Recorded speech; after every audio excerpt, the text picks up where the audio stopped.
Hello बच्चों, स्वागत है आपका फिर से आनंद राज केमिस्ट्री में। आज आप पहले चैप्टर का पार्ट सेकंड देखेंगे। लास्ट चैप्टर की अगर आपने वीडियो ना देखी हो, यानी कि लास्ट पार्ट अगर आपने ना देखा हो, तो डिस्क्रिप्शन बॉक्स में आपको वहां लिंक मिल जाएगा, उस पर क्लिक करके आप पहली वाली वीडियो देख सकते हैं। लास्ट टाइम हमने आपको पढ़ाया था सॉलिड से लेके क्रिस्टल्स तक। आज हम पढ़ाएंगे आपको इम्परफेक्शन से सॉलिड स्टेट का पार्ट 2। तो बच्चों जल्दी से स्टार्ट करते हैं। आज का टॉपिक है आपका इम्परफेक्शंस।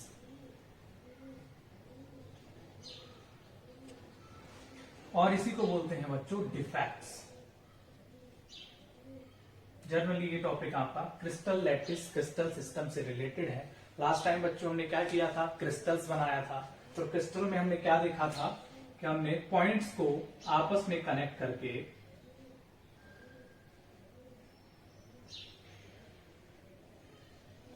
ये आपके पॉइंट्स को हमने कनेक्ट किया।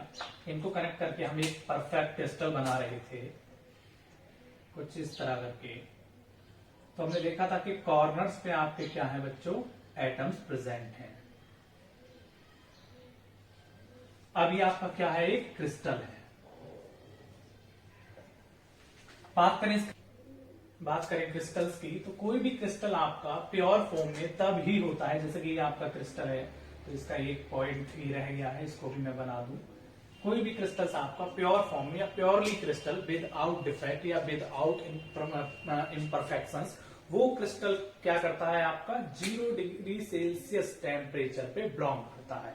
किस पे परफेक्ट क्रिस्टल आपका बिलोंग करता है बच्चों, 0 डिग्री सेल्सियस टेम्परेचर पे परफेक्ट क्रिस्टल्स, जिसमें आपकी कोई भी इंप्योरिटी ना हो। अगर कोई टेम्परेचर इससे अप डाउन है तो इस क्रिस्टल में क्या होगा, थोड़ी बहुत इंप्योरिटीज होगी, थोड़ा बहुत डिफेक्ट होगा, थोड़ी बहुत इरेगुलरिटी होगी। इसी को हम क्या बोलेंगे बच्चों, इम्परफेक्शन और defect. In short, other words में अगर हम कहें, किसी भी रेगुलरली ऑर्डर्ड क्रिस्टल्स के अंदर जब कोई इरेगुलरिटी आ जाती है,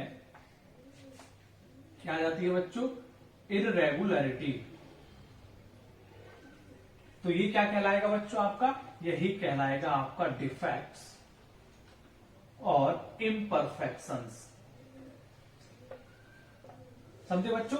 जब किसी भी परफेक्ट क्रिस्टल के अंदर, जनरली कोई क्रिस्टल परफेक्ट होता नहीं है, अगर कोई क्रिस्टल परफेक्ट होता है तो वो आपका 0 डिग्री सेल्सियस पे एग्जिस्ट करेगा, अदरवाइज कोई भी क्रिस्टल आपका परफेक्ट नहीं होगा। इस टेम्परेचर से अप डाउन कोई भी क्रिस्टल्स होगा, उसमें क्या होगी, थोड़ी बहुत इंप्योरिटी या थोड़ा बहुत डिफेक्ट जरूर होगा, जो रेगुलरिटी के नाम से भी जानी जाएगी। वही डिफेक्ट आपका क्या कहलाएगा, वही सिस्टम क्या कहलाएगा आपका, इम्परफेक्शन और डिफेक्ट। ठीक है बच्चों। तो जनरली डिफेक्ट्स आपके सिलेबस में 2 तरह के होते हैं। पहला जो डिफेक्ट है आपका 2 टाइप्स के आपके डिफेक्ट हैं, that is number 1 line defect and number 2 point defect. अब इनके बारे में हम बताएंगे, लाइन डिफेक्ट और पॉइंट डिफेक्ट। सपोज दैट आपके जो पॉइंट्स हैं, यानी आपका जो लैटिस है, जो क्रिस्टल्स है, वो रेगुलरली अरेंज्ड है।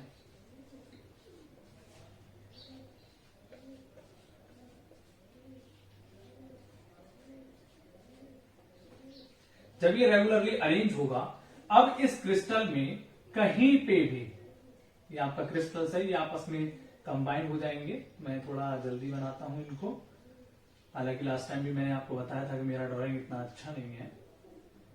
जब ये रेगुलरली अरेंजमेंट ऑफ क्रिस्टल्स है, जब इन पे जो इरेगुलरिटी आएगी या मिस ऑर्डर आएगा या डिफेक्ट आएगा, वो किसी एक लाइन पे आए। जैसे कि बच्चों आपकी एक लाइन ये है, पूरी की पूरी लाइन, अगली लाइन आपकी ये है, पूरी की पूरी लाइन। अब इन लाइन में कोई भी डिफेक्ट आ जाए, कोई भी XYZ, सपोज दैट ये पूरी लाइन इरेगुलरिटी से भर जाए, कहीं मोटा क्रिस्टल, कहीं छोटा क्रिस्टल, कहीं पतला क्रिस्टल या क्रिस्टल का पॉइंट, तो ये डिफेक्ट जाना जाएगा आपका लाइन डिफेक्ट से। इन शॉर्ट, जब भी किसी भी क्रिस्टल के अरेंजमेंट में, यानी 3D रेगुलर अरेंजमेंट में या लैटिस अरेंजमेंट में क्या होगा आपका, ये जनरली आपके बच्चों क्या है, यूनिट्स हैं, यानी एक लैटिस को कवर कर रहे हैं। जब ये इनफाइनाइट सेट ऑफ लैटिस आपस में कंबाइन होते हैं तो एक स्पेयर को जनरेट करते हैं। अब इसी में किसी लाइन पे कोई इंप्योरिटीज आ जाती है, कोई डिफेक्ट आ जाता है, तो ये कहलाएगा बच्चों आपका लाइन डिफेक्ट। ओके बच्चों, बात करें पॉइंट डिफेक्ट की, दोबारा से हमने क्रिस्टल्स बनाए। अब पॉइंट डिफेक्ट में क्या होगा बच्चों, जब कोई भी इरेगुलरिटी या कोई भी डिफेक्ट आपके क्रिस्टल के किसी पर्टिकुलर पॉइंट पे आ जाए, किसी पॉइंट पे आ जाए, सपोज दैट ये पॉइंट ना हो, यहां पे कोई भी डिफेक्ट हो, तो इसको बोलेंगे बच्चों पॉइंट डिफेक्ट। या फिर यहां पे ना हो, यहां पे कोई इरेगुलरिटी आ जाए तो बच्चों ये क्या होगा, पॉइंट डिफेक्ट। या फिर यहां पे कोई इरेगुलरिटी आ जाए तो ये डिफेक्ट कहलाएगा बच्चों पॉइंट डिफेक्ट। ठीक है बच्चों, फर्दर आपका सिलेबस में जो आगे बढ़ेगा वो बढ़ेगा बच्चों आपका पॉइंट डिफेक्ट। पॉइंट डिफेक्ट को भी हम आगे क्लासिफाइड कर सकते हैं और ये होता है जनरली आपका 3 टाइप्स का। ये 3 टाइप्स कौन कौन से होते हैं बच्चों, number 1 stoichiometric defect, number 2 non stoichiometric defect, and number 3 impurities. तो बच्चों इन तीनों में से ये आपके सिलेबस में, ये आपके सिलेबस में है, बस इसका सिर्फ थोड़ा सा इंट्रोडक्शन है, इन शॉर्ट कहें तो ये आपके सिलेबस में नहीं है। ठीक है बच्चों, बात करें आपके हम स्टोइकियोमेट्रिक डिफेक्ट की, तो एक बार हम फ्लो चार्ट बना लें जिससे कि आपको पता लगे बात कहां चल रही है। बात चल रही है आपकी डिफेक्ट्स पे। डिफेक्ट्स होते हैं बच्चों जनरली आपके 2 टाइप्स के। एक होता है आपका लाइन डिफेक्ट, दूसरा होता है आपका पॉइंट डिफेक्ट। पॉइंट डिफेक्ट होते हैं बच्चों आपके 3 टाइप के। स्टोइकियोमेट्रिक डिफेक्ट,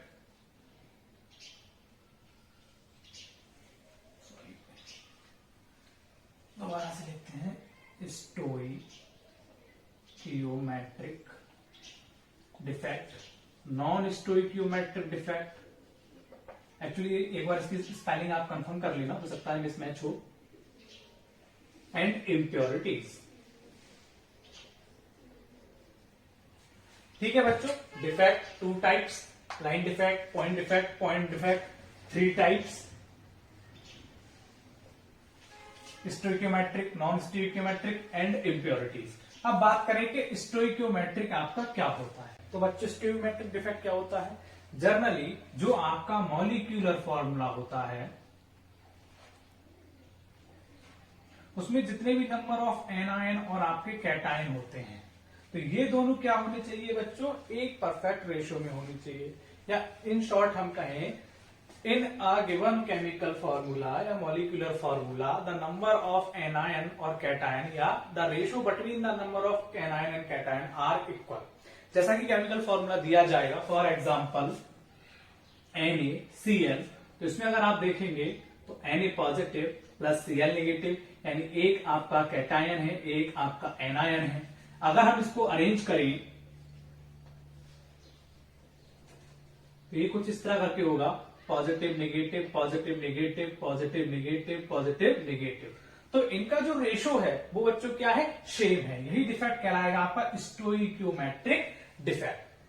अब बच्चों स्टोइकियोमेट्रिक डिफेक्ट को भी हम फर्दर क्लासिफाई कर सकते हैं, यानी फर्दर इसको क्या कर सकते हैं हम, आपका ये डिफेक्ट भी बच्चों क्या होता है, जनरली 2 टाइप्स में डिवाइड होता है। नंबर 1 आयनिक, नंबर 2 नॉन आयनिक। बात करें नॉन आयनिक की, तो नॉन आयनिक में बच्चों आपके 2 डिफेक्ट आते हैं, वैकेंसी एंड इंटरस्टिशियल।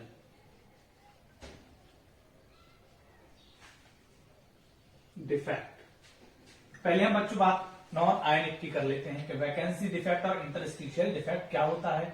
जनरली बच्चों वैकेंसी डिफेक्ट आपका वो डिफेक्ट है जब आपके कैटायन और एनायन या किसी भी क्रिस्टल के अरेंजमेंट में, जैसे कि मान लो ये क्रिस्टल है, अब इसके अरेंजमेंट में कोई भी एक आयन अपनी पोजीशन को बैकएंड कर दे, for example plus negative plus minus plus minus plus minus plus minus plus minus plus minus plus minus. अब ये आपका क्या है, परफेक्ट अरेंजमेंट ऑफ एटम्स यानी कि इन शॉर्ट क्रिस्टल है बच्चों। अब इस क्रिस्टल में से कोई भी एक आयन किसी भी पॉइंट से क्या करे, अपनी पोजीशन को वैकेंट कर दे, यानी अपनी पोजीशन को छोड़ दे। सपोज दैट इस आयन ने अपनी पोजीशन छोड़ दी, ठीक है बच्चों, इस आयन ने क्या किया, अपनी पोजीशन को छोड़ दिया, तो यही पोजीशन अब क्या कहलाएगी, वैकेंसी। ये सिचुएशन क्या है बच्चों, वैकेंसी। इसी डिफेक्ट को बोलेंगे हम वैकेंसी डिफेक्ट। जनरली इसका रिजल्ट क्या होता है, जब ये डिफेक्ट किसी भी क्रिस्टल में होता है तो ये क्या करता है बच्चों, इसकी डेंसिटी को डिक्रीज कर देगा। बिकॉज क्या हुआ, आपका यहां से एक इलेक्ट्रॉन या एक आयन रिलीज हो गया। अब ये आयन जब रिलीज हो गया तो ऑब्वियस सी बात है ये वैकेंसी हो गई। अब वैकेंसी भरी नहीं है, इसकी जगह कोई और अभी आया नहीं है, खाली है, इसीलिए इसकी डेंसिटी क्या हो गई बच्चों, डिक्रीज हो गई। तो ये डिफेक्ट आपका कहलाएगा वैकेंसी डिफेक्ट। सेम बात करें इंटरस्टिशियल डिफेक्ट की, तो बच्चों इंटरस्टिशियल डिफेक्ट क्या होता है, इंटरस्टिशियल डिफेक्ट आपका वो डिफेक्ट होता है जो क्रिस्टल्स के लेटिस पॉइंट्स पे, यानी बच्चों ये क्या है, पॉइंट्स हैं, इनको हम लेटिस पॉइंट्स बोलते हैं, जो क्रिस्टल के लेटिस पॉइंट पे बीच में आ जाए, यानी परफेक्ट पोजीशन को ना अटेन करके अनदर पोजीशन को अटेन कर ले। फॉर एग्जांपल सपोज दैट ये क्रिस्टल है बच्चों, दिखाई दे रहा होगा, मार्कर थोड़ा स्लो चल रहा है। अब सपोज दैट ये आपस में कंबाइन होने के बाद एक अरेंजमेंट जनरेट करेंगे।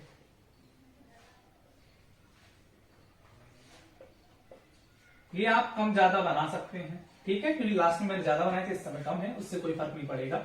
ये positive negative positive negative positive negative positive negative positive negative positive negative. अब क्या करें, ये जो इनका अरेंजमेंट है, अब कोई भी आयन क्या करे, इन परफेक्ट पोजीशंस को अटेन ना करके कहीं बीच में आ जाए। जैसे कि यहां पे आ गया सपोज दैट कोई आयन, या यहां पे आ गया कोई आयन इन क्रिस्टल्स के बीच में, तो ये पोजीशन कैसी है बच्चों, इंटरस्टिशियल पोजीशन है। इसी डिफेक्ट को बोलेंगे हम बच्चों इंटरस्टिशियल डिफेक्ट। एंड इतना तो आप समझ ही गए होंगे, पीछे क्या हो रहा था, आयन जा रहा था, वैकेंसी हो रही थी, यहां आयन आ रहा है, यानी इंक्रीजमेंट हो रहा है, तो डेंसिटी भी ऑब्वियसली बात है इंक्रीज होगी। ठीक है बच्चों, आयनिक डिफेक्ट। अब आयनिक में क्या होता है बच्चों, ये डिफेक्ट जनरली आयनिक कंपाउंड्स के द्वारा शो की जाते हैं। ये भी दो तरह के होते हैं, शॉर्ट की डिफेक्ट एंड फ्रैंकल डिफेक्ट। ये शायद आपको ऐसा लग रहा होगा कि एक है, तो मैं यहाँ कॉमन लगा देता हूं जिससे आपको लगेगा अलग अलग है। Schottky defect and Frenkel defect. Schottky defect क्या होता है, शॉर्ट की डिफेक्ट की बात करें तो शॉर्ट की डिफेक्ट आपका जनरली वैकेंसी डिफेक्ट की तरह ही होता है। बस इसमें होता ये है कि ये आयनिक में इलेक्ट्रॉन्स की न्यूट्रलिटी को रखते हुए, मेंटेन करते हुए अपनी पोजीशंस को वैकेंट करेगा। जैसे कि मान लो हमने एक क्रिस्टल्स बनाया, ये आपका एक क्रिस्टल है, तो इस क्रिस्टल में बच्चों क्या होगा, ये आयंस होंगे आपके।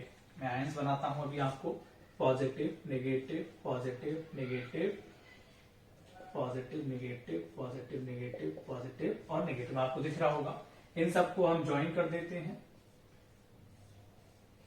जिससे कि आपको क्रिस्टल्स का शेप नजर आए। ज्वाइन करने के बाद बच्चों इस क्रिस्टल्स में से क्या होगा, कोई भी आयन का मतलब है कि एक अगर एनायन जाएगा तो दूसरा आपका कैटायन जाएगा। सपोज दैट यहां से आपका ये वाला आयन गया, तो इसी की इस क्रिस्टल्स में इलेक्ट्रिकल न्यूट्रलिटी को मेंटेन करते हुए, इलेक्ट्रिकली न्यूट्रलिटी को मेंटेन करते हुए दूसरा क्रिस्टल भी अपनी पोजीशन को, यानी कि आयन अपनी पोजीशन को रिलीज करेगा। तो ये पॉजिटिव का था, ये नेगेटिव का था, इन दोनों ने क्या किया, अपने स्पेस को वैकेंट कर दिया। अब इसी तरह के डिफेक्ट को हम जानेंगे आयनिक कंपाउंड्स में शॉर्ट की डिफेक्ट के नाम से बच्चों। किस डिफेक्ट के नाम से, शॉर्ट की डिफेक्ट के नाम से। ध्यान रखना, इसमें नंबर ऑफ आयंस यानी कैटायन और एनायन इक्वल नंबर में पोजीशंस को वैकेंट करेंगे। दूसरा डिफेक्ट है बच्चों आपका फ्रैंकल डिफेक्ट। फ्रैंकल डिफेक्ट की बात करेंगे तो ये डिफेक्ट जनरली बच्चों होता है इंटरस्टिशियल प्लस वैकेंसी डिफेक्ट का मिक्सचर। ये सिर्फ आपका वैकेंसी डिफेक्ट होता है। इंटरस्टिशियल और वैकेंसी डिफेक्ट का मतलब है कि जब आयन इस क्रिस्टल्स में से अपनी पोजीशन को छोड़ के, अपनी पोजीशन को छोड़ने के साथ साथ कोई और आयन आ जाए, कोई और आयन आके यहाँ पे पोजीशंस को ऑक्यूपाई कर ले, जैसे कि ये और ये। अब यहां से आपका क्या गया है, एनायन गया है, यहां से आपका कैटायन गया है। तो इलेक्ट्रिकली न्यूट्रलिटी मेंटेन करने के लिए बच्चों यहाँ पे उसी टाइप का आयन और एनायन आके जगह लेगा। ध्यान देने वाली बात यह है बच्चों, लास्ट में जो हमने यहां से वैकेंसी डिफेक्ट को शो किया था, तो वैकेंसी डिफेक्ट में क्या होता है, ये क्रिस्टल्स की डेंसिटी को डिक्रीज कर देता है due to the vacancy of ion. अब इसमें क्या है, वैकेंसी तो है ही है, वैकेंसी के साथ साथ बच्चों आपका इंटरस्टिशियल डिफेक्ट भी है, और इंटरस्टिशियल डिफेक्ट में हमने आपको बताया कि वो क्या करेगा, इंक्रीज करेगा डेंसिटी ऑफ द क्रिस्टल। तो इसमें बच्चों क्या होगी, आपकी डेंसिटी क्रिस्टल्स की इंक्रीज होगी। ये आपके दो तरह के डिफेक्ट रहे स्टोइकियोमेट्रिक में, आयनिक पोजीशन में। अब बात करें नॉन स्टोइकियोमेट्रिक डिफेक्ट की, कि नॉन स्टोइकियोमेट्रिक डिफेक्ट आपके क्या होते हैं। तो बच्चों नॉन स्टोइकियोमेट्रिक डिफेक्ट आपके वो डिफेक्ट होते हैं जहां पे थोड़ी सी भी इरेगुलरिटी की वजह से उनकी स्टोइकियोमेट्री में कोई भी चेंज ना हो। ये भी जनरली दो तरह के होते हैं। Number 1 metal axis defect, number 2 metal deficiency defect. Metal access defect और मेटल डेफिशिएंसी डिफेक्ट क्या होता है, जनरली बच्चों आप लोग जाते होंगे, जैसे डॉक्टर के पास गए, आपने दिखाया डॉक्टर को, डॉक्टर ने कभी आपको बोला होगा कि इस बच्चे में विटामिन की कमी है, ठीक है, तो इसी को हम क्या बोलते हैं बच्चों, डेफिशिएंसी। आप लोगों ने बायो में पढ़ा होगा कि किसी भी चीज की डेफिशिएंसी की कमी से कौन से डिजीज वगैरह होती है। तो सेम डिफेक्ट भी इसी तरह ही अपने आप को मेंटेन करते हैं। दो तरह के होते हैं non stoichiometric defect, metal access defect and metal deficiency defect. Metal access defect जब होगा जब आपके किसी भी क्रिस्टल में नंबर ऑफ आयंस, किसी भी मेटल के क्रिस्टल में नंबर ऑफ आयंस इंक्रीज हो जाए, और डेफिशिएंसी जब नंबर ऑफ आयन डिक्रीज हो जाए। कहने का मतलब नॉन स्टोइकियोमेट्रिक डिफेक्ट में क्या होता है, नंबर ऑफ कैटायन और एनायन रिक्वायर्ड नंबर ऑफ फॉर्मूले से, यानी एक फॉर्मूले में जितने हमें कैटायन और एनायन चाहिए उससे कम होंगे, सफिशियंट नहीं होंगे, उससे कम होंगे। जबकि स्टोइकियोमेट्रिक में बच्चों क्या होता है, सफिशियंट होते हैं। ठीक है, तो मेटल एक्सेस डिफेक्ट की बात करें, ये भी बच्चों डिफेक्ट आपका दो तरह का होता है। Metal access defect, cation access defect and anion access defect. Same metal deficiency defect भी आपका दो तरह का हो जाएगा, cation deficiency defect, anion deficiency defect. ठीक है बच्चों, अब इसमें जनरली क्या होगा, सेम आपका वही क्रिस्टल,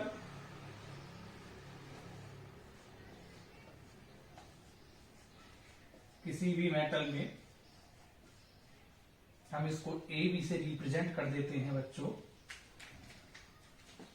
ये ए पॉजिटिव, ये B negative, A B A B A B A B A और बी। यहां पे जितने भी बच्चों ए हैं वो पॉजिटिव हैं, जितने भी बच्चों बी हैं वो निगेटिव सिंबल को डोनेट कर रहे हैं। जब इसमें क्या हो, ये आप ज्वाइन करें, इसमें क्या हो, मेटल एक्सेस डिफेक्ट का पहला टाइप, मेटल एक्सेस डिफेक्ट में जब आपके मेटल्स में, जब आपके क्रिस्टल्स में आयन का अमाउंट बढ़ जाए, यानी कि कोई भी किसी की भी जगह आपका कोई भी एक इलेक्ट्रॉन आ जाए, तो नंबर ऑफ इलेक्ट्रॉन आपका इंक्रीज हो जाएगा। जब नंबर ऑफ इलेक्ट्रॉन इंक्रीज हो जाएगा तो ऑब्वियसली बात है आपका metal defect, metal access defect show करेगा। अब ये होते हैं दो टाइप के, कैटायनिक डिफेक्ट और एनायनिक डिफेक्ट। जब किसी क्रिस्टल्स में नंबर ऑफ कैटायन इंक्रीज हो जाए, क्या होना है, नंबर ऑफ कैटायन इंक्रीज, जैसे कि आपका ये V निगेटिव है बच्चों, तो इसमें कैटायन क्या आएगा, कैटायन आपका पॉजिटिव होता है, आपको ध्यान होगा, कैटायन आपका इंक्रीज हो जाए। अब इसमें क्या होगा, आपका एक कैटायन इंक्रीज हो गया।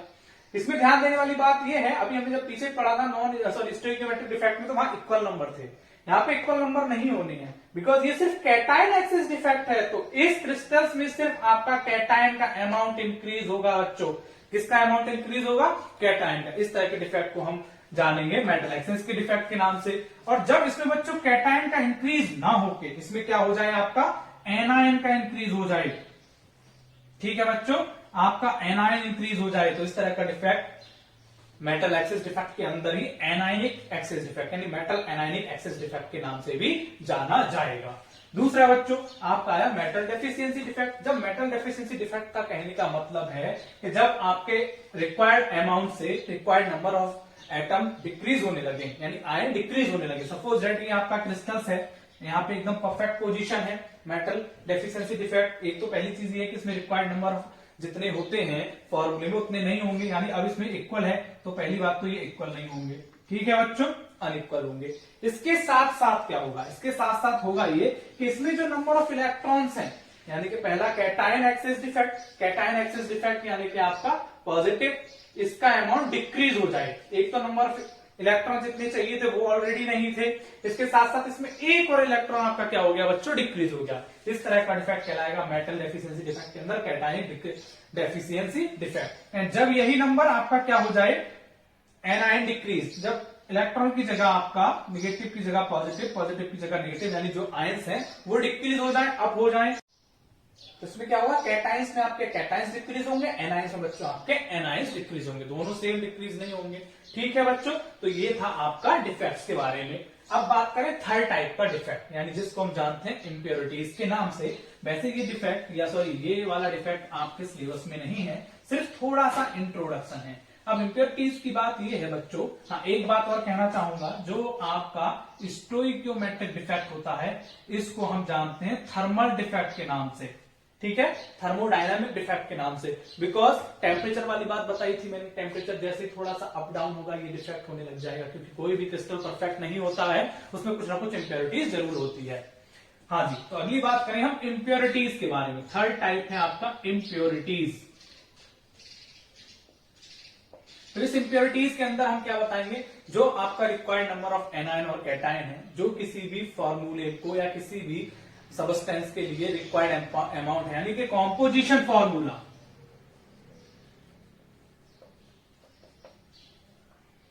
कॉम्पोजिशन फॉर्मूले के साथ साथ कोई और चीज लो। फॉर एग्जाम्पल छोटा सा एग्जाम्पल देता हूं। सपोज दैट आप अपने घर पे स्वीट वाटर जनरेट करें, यानी कि स्वीट वाटर आप बनाएं, तो आपको बच्चों क्या चाहिए, दो चीजें चाहिए। Number 1 sugar and number 2 water. जब आप शुगर और वाटर को डिसॉल्व करेंगे, इसके साथ कोई तीसरी या कोई एक्स्ट्रा चीज भी इसमें आ जाए, सपोज दैट आप बना रहे थे, गलती से कहीं से क्या हुआ, आपसे नींबू का कोई भी पार्टिकल पड़ गया, ठीक है बच्चों, लेमन का पार्टिकल, तो ये चीज अब इस सॉल्यूशन के अंदर क्या हो गई, स्वीट वाटर के अंदर किस चीज में काउंट होगी, इंप्योरिटीज में। ओके बच्चों, ये था आपका डिफेक्ट वाला पोर्शन। तीनों डिफेक्ट थे, तीनों मैंने आपको बता दिए, उम्मीद करता हूं समझ में आए होंगे। अब चलेंगे हम बच्चों अगले टाइप पे, अगले टॉपिक पे। अगला टॉपिक है आपका properties of solid. Properties of solid में जनरली क्या है, आपकी दो प्रॉपर्टीज हैं। Number 1 electrical property and number 2 magnetic property.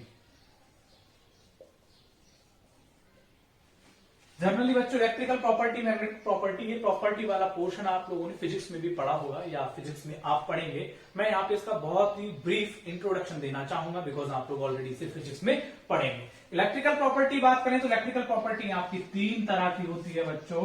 Conductors, number 2 insulators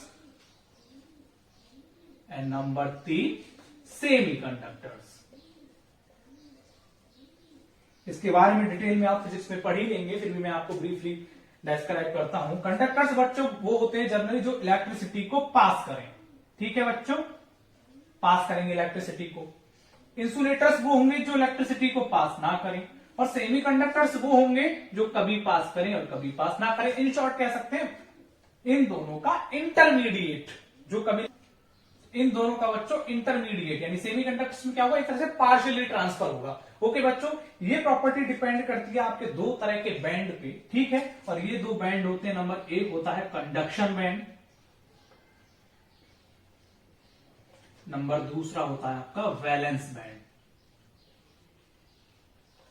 conduction band, valence band की हेल्प से मैं आपको ये बताना चाहूंगा, इसी को हम बैंड थ्योरी के नाम से भी जानते हैं बच्चों। सपोज दैट ये आपका एक बैंड है और ये आपका दूसरा बैंड है। इस बैंड को हमने नाम दिया कंडक्शन बैंड, इसको नाम दिया हमने वैलेंस बैंड।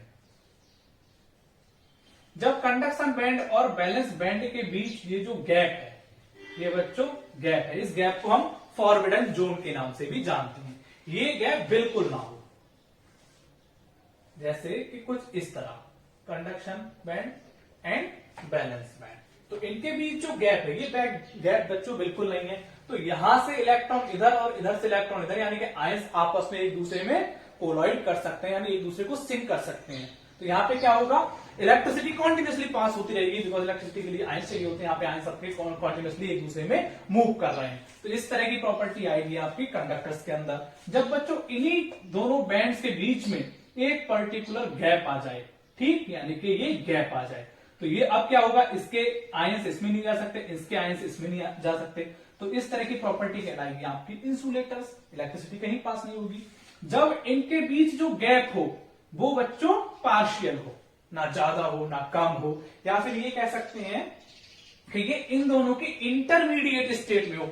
जैसे क्या हो सकती है इंटरमीडिएट स्टेट, आपकी कुछ इस तरह का इंटरमीडिएट स्टेट हो सकती है, इसमें यहाँ पे गैप भी है और यहाँ गैप भी नहीं है। तो ये क्या करेगा, कभी कभी पार्शियली आपके आयंस इधर से इधर मूव कर जाएंगे, इधर से इधर कर जाएंगे, इधर से नहीं कर पाएंगे, तो कभी कभी इलेक्ट्रिसिटी को आपके क्या करेगा, पास करेगा। ये कहलाते हैं बच्चों आपके सेमीकंडक्टर्स। बाकी का इसका आप डिटेल में फिजिक्स में अपने सिलेबस में पढ़ेंगे ही पढ़ेंगे, वहां से रेफरेंस ले लीजिएगा। अगली प्रॉपर्टी की बात करूं मैं, अगली प्रॉपर्टी है बच्चों आपकी मैग्नेटिक प्रॉपर्टी।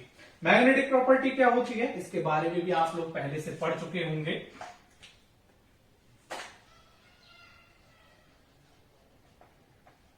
बच्चों मैग्नेटिक प्रॉपर्टी जब कब जनरेट होती है, जब आपका इलेक्ट्रॉन क्या करता है, मूवमेंट करता है। जब इलेक्ट्रॉन मूव करेगा तो क्या जनरेट होगी, आपकी मैग्नेटिक प्रॉपर्टी जनरेट होगी।